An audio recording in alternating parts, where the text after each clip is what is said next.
आज की कहानी शब्दों का प्रभाव। राजा भद्र सिंह प्रजापालक एवं न्यायप्रिय थे।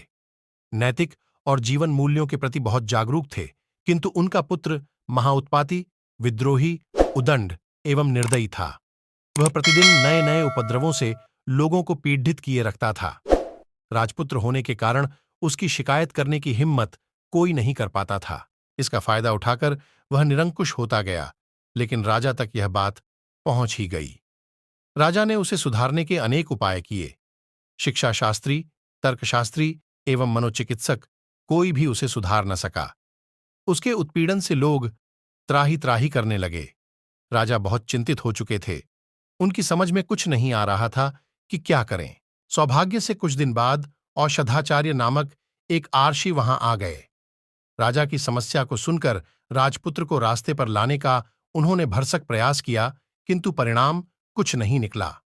एक दिन औषधाचार्य आर्षि उस उदंड राजपुत्र के साथ उद्यान में भ्रमण करते, तभी उस बालक ने एक नन्हे पौधे से पत्तियां तोड़कर मुंह में डालकर चबानी शुरू कर दी। पत्तियां बहुत कड़वी थीं। क्रोध में आकर उसने पौधे को जड़ से उखाड़ कर फेंक दिया। इस हरकत से आर्षि बहुत नाराज हुए और उसे डांटने लगे। उदंड बालक बोला कि इसकी पत्तियों ने मेरा सारा मुख कड्डवा कर दिया है, इसीलिए मैंने इसे जड्ड से उखाड़ कर फेंक दिया। गंभीर भाव से आर्षि बोले, बेटा ध्यान रखो, यह तो औषधि का एक वृक्ष है। इसके पत्तों के अर्क से बनने वाली औषधि अनेक असाध्य रोगों को दूर करती है, इसीलिए राजोद्यान में इसे लगाया गया है।